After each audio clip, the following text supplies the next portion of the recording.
Imagine a world where none of us know our identity or confidence in Christ and who He has made us. That is a really scary world, but that is the world that the devil tries to get at us every single day. Luckily, God has placed different people in our lives to show us encouragement and kindness in those times where we have self-doubt. And Sadie Robertson Huff is one of those people. She is an amazing follower of Christ who loves to speak encouragement in life into those who are young and don't know the Lord's calling on their life. So today, we're going to talk about some of the different aspects of her. We're going to talk about her personal life, her different ministries, and the life on social media that she lives. So let's dig into it. First is her personal life. Let's talk about her immediate family.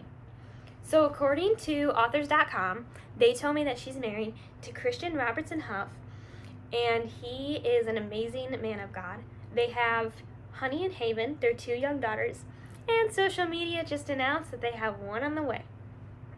Her extended family are so many of them, I can't list them all, but you might know some of them from their TV show.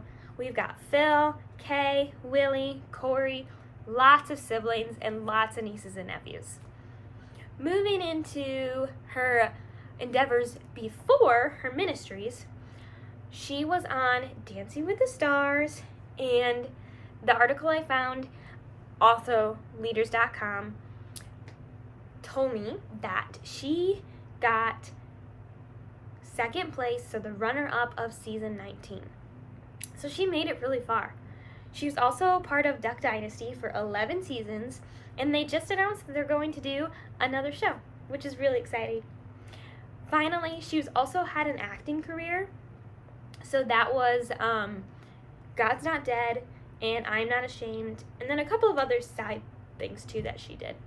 So let's dig into her ministries. That is the part of her life that has really changed the way I think about myself and has influenced me.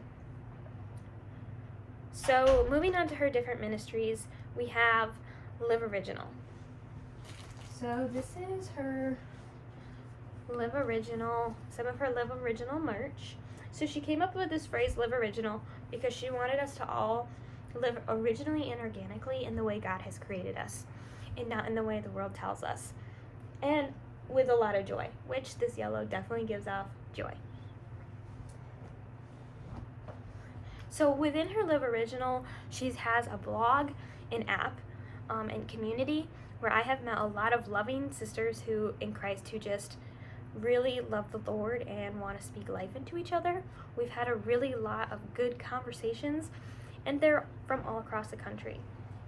So then this tote bag is actually from the ministry, hence why the name Sisters on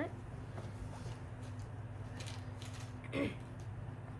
Finally, there's LO Music.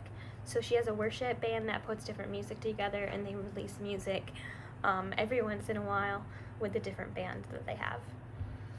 Moving on to her books. Or, I'm sorry, not her books, the Whoa That's Good podcast. So the Whoa That's Good podcast is so good, and I listen to it weekly. It releases on Monday and Wednesday, just so much good advice, and she's got a lot of different topics, such as mental health, college, married life, motherhood, high school, anxiety, so many good topics, spiritual health that she talks about within her podcast. This is actually a hat of the podcast. It says whoa on it. Whoa, that's good. And then some of the people that have been on her podcast is basically anything you could imagine. There's been therapists, there's been her family members, there's been college athletes, sports athletes, there's been actresses, actors, singers, so many good people on the podcast. Finally, moving into her books. So she's had a lot of different books over the years, and I've read a couple of them. I've read Who Are You Following, which was actually in my first video. Who Are You Following was so good, and I read that cover to cover. She also has released the book The Next Step, How to Put Love First, and then this book, Live on a Purpose. This book I'm currently reading. It's 100 daily devotionals, So good. Love all her books. Very inspirational, very encouraging. Finally, moving on to my last point is life on social media. So her influencing, she's got her linked tree, her partnerships with brands, and then her mommy and like wife brand voice that she has. All of these things encapsulate like how she runs her social media, and she's so good at everything that she does. Then some of the lessons she's learned on social media, she's learned about fasting from it quite frequently, really helps her mental and spiritual health. And she talks about that a lot in her books and her podcasts. She's also learned who she needs to follow on social media. So choosing who to follow and who not to follow. And then she's also learned that she needs to post after she takes it to God first. God has to go first before it can be posted on social media. And she talks a lot about that in her Who Are You Following book. My last point is Christianity on social media. According to 30A, who wrote the article about Sadie Robertson and her husband, she's really learned how to like keep her family on her platform private, but she's also learned a lot about how to deal with passion ministries, the K-Love Awards, and campus travel through social media. So overall, she is an amazing human being who encourages and inspires me daily on how I am made with a greater purpose, and so are you. And if you learned something from me today, it's that you are made with a greater purpose and a greater identity, and that is in Christ. She has taught me so much, and I hope she can teach and inspire you too.